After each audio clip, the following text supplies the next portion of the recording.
I'm Nathan. And I'm Callie. We're in Haw River, North Carolina at Cranmore Meadows Tiny Home Community, and this is our tiny home.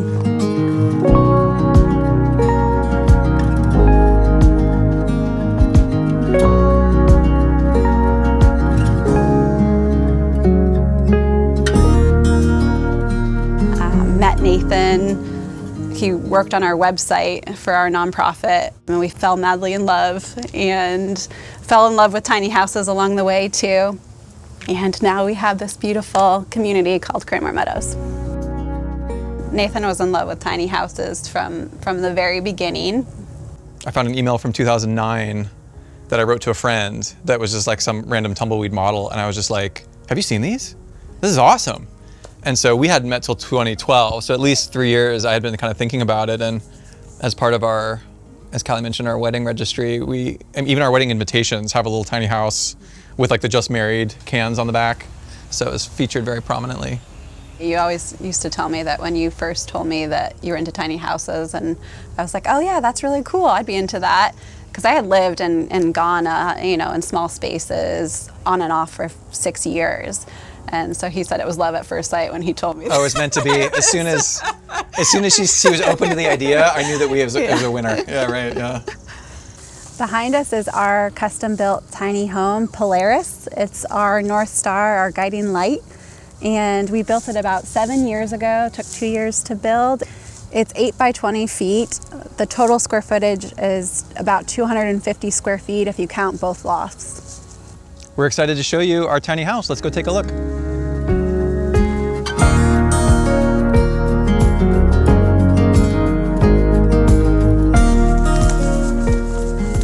Here's our fence. It is to enclose these wild mutts, Beasley, Tope, and Toro. Come on in. So the first thing you'll notice in our house as you enter the yard is we've got teal everywhere. That's an accent color that we picked relatively early on. And so whenever we're deciding what to do, we always ask, does it come in teal? So you'll see we have these rocking chairs that are teal, and when Callie decided to block with a skirt along the deck here, she chose these planter boxes. We painted those teal, and you'll see teal throughout the house as we go, but that was one feature that's the first thing you'll notice. So other than using the yard for our dogs, we also have a beautiful garden back here that definitely needs to be weeded this season. We haven't gotten to that yet, but we will put lots of vegetables in this fairly soon. We use this guy for rainwater catchment and to feed our garden here. Looking at the outside, there's a couple things you'll notice about the way that we designed this house using every available portion. This is the trailer tongue, obviously. So on this end, you have a little bit of space, and it's common in tiny houses for people to box it in and enclose it for extra. You're gonna see when we go inside what's in here, but on the outside, we use this space for we have a whole house water filter. We also have a UV filter, which purifies water. When you're in a tiny house, you don't necessarily know where your water is coming from, and so that way we can purify it and then take any sediment out. And then on the other side, we have the water heater, which is a propane water heater, and it exhausts just through this little vent right here. And we also included an outdoor spigot. And this is something I don't see enough tiny houses do, but I really think that if you're gonna be doing any kind of gardening or cleaning or washing or bathing dogs or anything at all you really want to have, so I would recommend that you always put on one of these exterior spigots.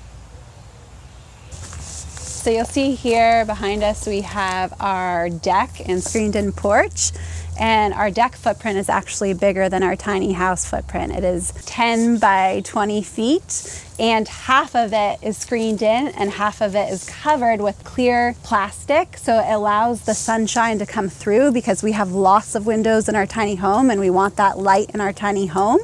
And then the screened-in porch in North Carolina, as you know, there are many bugs, so it allows us to eat in comfort for most seasons of the year. It looks like the porch is integral to the house, but it's actually freestanding. Theoretically, you could hook up the tiny house and drive away, and the entire porch would still be standing here. And that's important just because we wanted it to be modular, so that when we came from the last location where we constructed it, we actually brought the deck with us here, and it was tricky, but it's the kind of thing that if you're gonna move your tiny house, you wanna be able to bring your deck with you too. Well, that's most of the exterior. Why don't we take a look inside?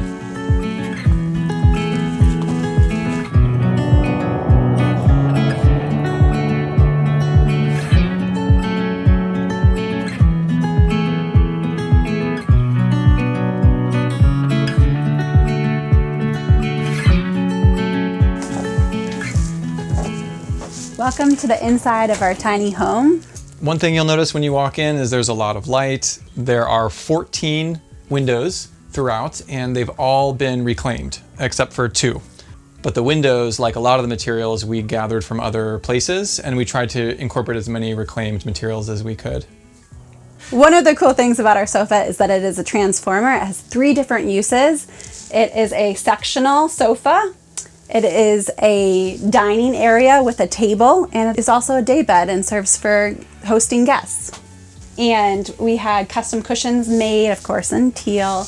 And we also had custom cushion covers made for the dogs, and they're washable. So we worked with our friend and local cabinet maker to build this custom sofa. All of the drawers are storage, and this drawer pulls out to create a day bed. We have cushions that are placed on top of this. And you can see too, this is our tabletop.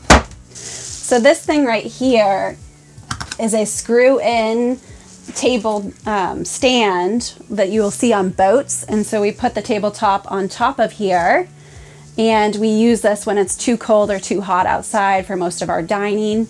We also store our post for the table up here, kind of out of sight, out of the way. We also have a ladder, and it's a lightweight RV ladder that we store up here, again out of the way, for our secondary loft up here. So since we've been living in the space for 5 years, our space has changed over time. And this used to be my office up here. I had a sitting desk up here and would work half the time from home. And Nathan would have a standing desk here and work also from home. But when COVID hit, it was a little bit too close quarters, and we were often talking over each other. So we ended up building a separate standing office outside. And so now we use this space for reading, for playing guitar, for playing games. It's just kind of a fun little reading nook loft. Thanks to our sponsor, Picnic. Do you suffer from seasonal allergies? I do. Allergies are no picnic, especially if you choose the wrong over-the-counter medication. Picnic is helping to change just that. They make getting personalized, effective allergy treatment a breeze with FDA-approved over-the-counter and prescription medications, high-quality patient care, and convenient home delivery. Find better relief today by completing these 3 easy-peasy steps. Step 1. Take a short quiz. It's made by expert allergists to deliver the best treatment plan based on your symptoms, severity, treatment history, and medication preferences. Step 2. Review your personalized allergy pack, and if a prescription is recommended, complete a virtual consultation with a Picnic doctor. Step 3. Get your personalized treatment directly to your cozy abode and enjoy flexibility to adjust your plan at any time and unlimited access to virtual doctor follow-ups. The first 100 of our viewers to sign up with the link below will get 50% off their first order. Just take the quiz and the promotion will be automatically applied. Opposite the French doors in the entrance, you'll find the kitchen here. As in most tiny houses, most of the interior space is devoted to kitchen.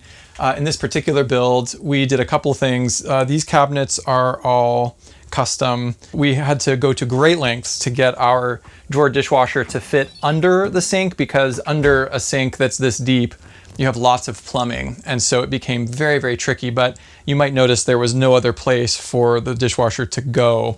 And with great effort, we made it work, and we love our little dishwasher. It's, I think, absolutely essential for us, just because you don't want to have dishes all over your sink all the time. The countertop is poured concrete. This is something we did ourselves. We looked at a lot of different options, and we ended up pouring this, and also the one in the bathroom is also poured concrete, and it's held up really well. We like it a lot. It's smooth. You have to wax it somewhat frequently, but it's really, really durable, and the gray matches our gray and teal color scheme. Pretty deep sink. We do a lot of cooking, a lot of prep, so we're very happy with how this has turned out. You'll see that in the cabinets here, it looks like there's an empty space on the end, but we actually just turned the cabinet sideways. So we actually have all this space, and this is for things like our vacuum cleaner and extra baking pans, things like that. In the kitchen, you'll notice we have open shelving, and this was a really deliberate decision. Inside of a tiny house, when you have upper cabinets that are enclosed, it can feel kind of crowded. When we decided to go with the open shelving, we said, well, let's make it be a decorative part of the build. So you'll see all the shelves are aromatic red cedar, which is also the trim around all of the windows. We actually commissioned a potter in Durham to do all of our dishware custom teal and gray, which is the same as our color scheme. The idea thinking that if you're going to have open shelving and you're going to be seeing your dishware, then why not display it as art? Up here we have our mini split, and in our house this serves as both the heating and the cooling. We keep the AC on most of the summer. We don't use the heater that much. We have radiant heat in the floors, and that was an early design decision that we're really happy about. It turns out that we can just set the floor heat to maybe 55 degrees and it just stays on all winter. The power bill is really low, and we rarely, if ever, even need to use this mini split for the heat. And then you also get like a nice comfy floor. So here in the kitchen, we do a lot of cooking from scratch, so it was important to us to organize it in a way that made it easy to prepare meals. And so in this one spot where I'm standing, I have access to everything that we need to make a really good meal. So in this corner, we have a 4-burner propane gas countertop. We have a little oven here. This is like a 3/4 model, so maybe 30 inches wide. Opposite me here is a 3/4 fridge. It's about 5 feet tall, and I can turn and reach from whatever I need in the fridge and can cook right here.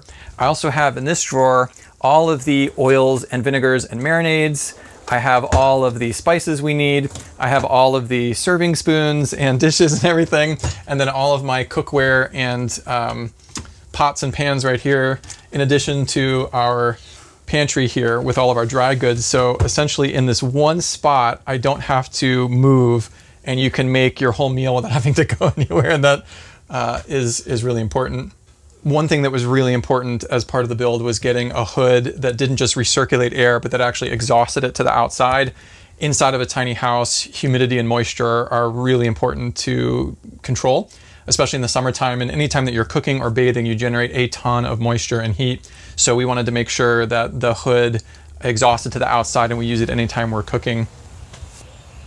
We started building in the fall of 2015, and there was not nearly as many resources in 2015. I mean, now you can watch whole builds from start to finish, but we paid the $600 to Tumbleweed for the weekend course in Raleigh, all day Saturday, all day Sunday. We paid for the $60 for the little DVD, you know, where the guy shows the thing or whatever, because YouTube did not have a huge selection of people doing this. So at the time, it was a little bit trickier just because there wasn't as many resources, but we used Tumbleweed because they had been around kind of the longest, and our trailer comes from Tumbleweed, and we had actually bought Tumbleweed plans. By doing the workshop, they actually gave you a discount on plans, and so we ended up buying the plans but throwing them out and just doing a completely custom build. So Callie did most of the layout of the 20 feet on graph paper and kind of using like cardboard cutouts and things, and I think a lot of the success of the build was her insight at the beginning of like deciding like, okay, we only have so much space, so you got to make sure you design it in a way that's going to meet your needs. And it was very much build it as we go type of process, because we had limited money. We were newlyweds. Nathan wasn't working. I was working full-time to finance it. So it took about 2 years, and we kind of paid for it as we went. But most of the materials you'll see in the house are all from like reuse warehouse, secondhand stores. And that saved a ton on costs, but not a ton on time. Our tiny house costs, if you don't include our own labor, which of course we didn't, but if you include the labor of some people that we paid and then materials, I peg it around $45,000 is what we did. Callie seems to think it was closer to 60, but I don't think that's right. So let's just say it's a range. Yeah, we kind of lost track along the way because it took 2 years to do. So welcome to my wardrobe. It's a fairly decent sized closet for a tiny home. And Here you have all my hanging clothes and hanging jewelry. This is kind of unique, and maybe a little embarrassing, but this is like clothes that I don't get super dirty but want to wear, throughout the week. So I put them in this little bin right here and then push it back in. I have my little treasure chest right here with all my jewelry. And then very deep, I won't show you my underwear drawer. I have very deep drawers that can fit lots of clothes. And this was very important to me when I was working professionally at the University of North Carolina, to have all this space. And this door is actually important to me. We salvaged it from my sister's barn in Vermont. We actually drove it 18 hours in a Prius with 3 dogs, which was a very uncomfortable ride. And then we had this stained glass commissioned on Etsy to fit inside of it.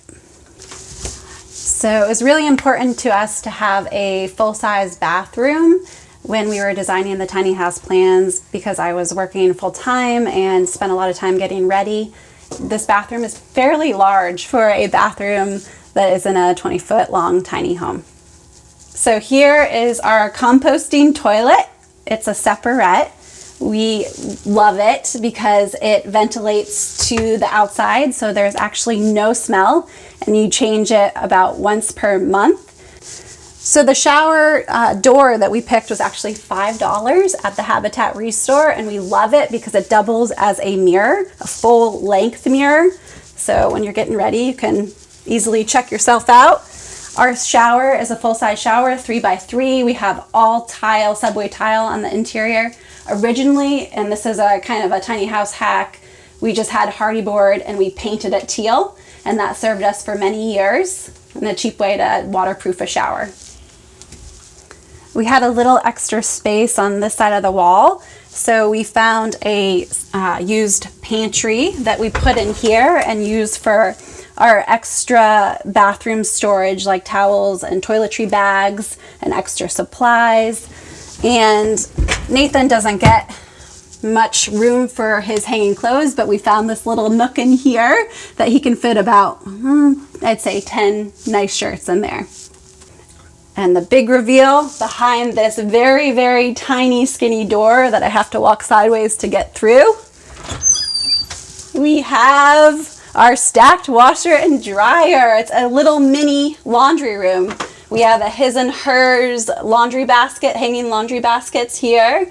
We have our winter hanging closet for all of our jackets and sweaters, and space for our hats and mittens. And we even have a light that's mounted on the washer that turns it on and off as you open the door. Up here's our bed loft, and before we go up the stairs, I wanted to point out the clothes you see above me here. We saw Callie's closet, but my closet is basically open shelving also. So we use this divider for a couple different purposes. It is my main clothes, but it's also a visual block, so you have a little privacy up to the bed loft. And then there's also a safety factor too, because you won't roll off. And it was basically just wasted space that we engineered something to serve all those purposes, and it matches the same scheme as our other shelving. So that was something that we had a lot of fun with.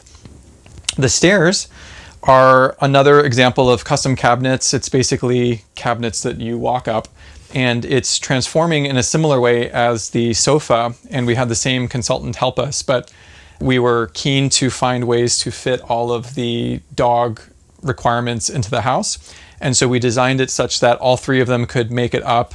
And the first thing you'll notice down here is there's a pull-out step, which is quite important, because if this were pulled out all the time, you would remove a lot of the floor space. So it opens up the aisle here, which is quite important.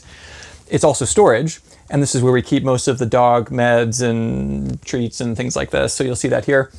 The second step that goes up to the loft is the dog food. So this whole bin is where we can dump an entire 40-pound bag of dog food at a time, which is quite good because we have 3 dogs and they eat a lot. Over here, you'll see we have more storage again. So this is mostly our recycling bin, but also some more dog things because there seems to be a lot.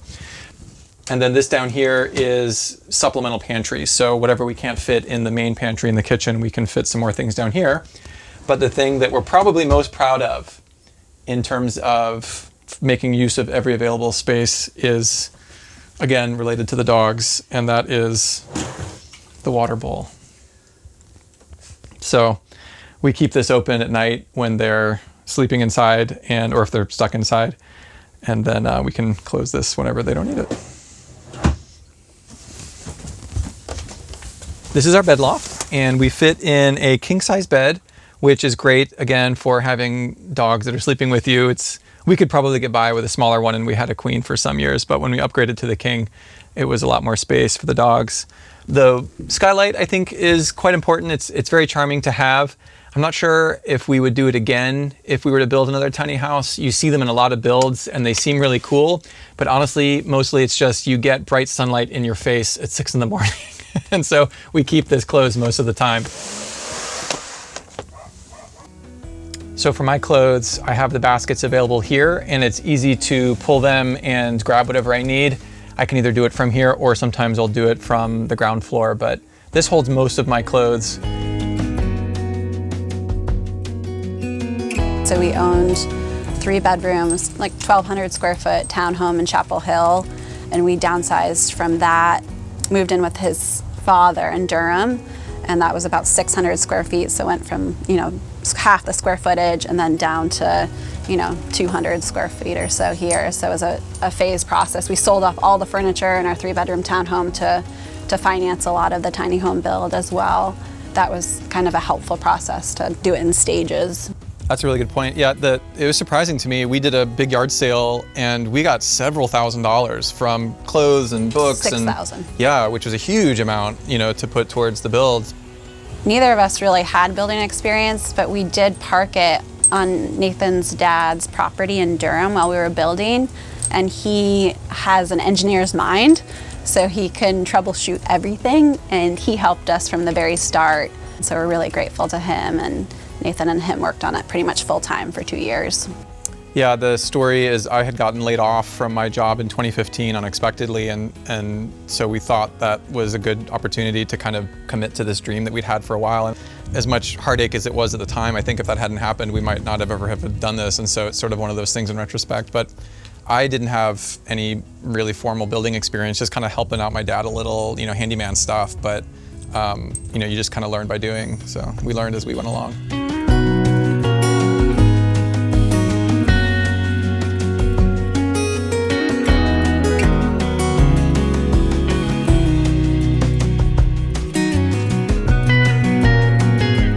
Thank you for watching our video and for stopping by Tiny House Expedition.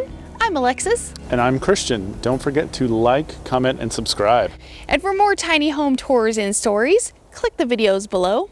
And join us on Instagram for bonus content, including face-to-face conversations with us.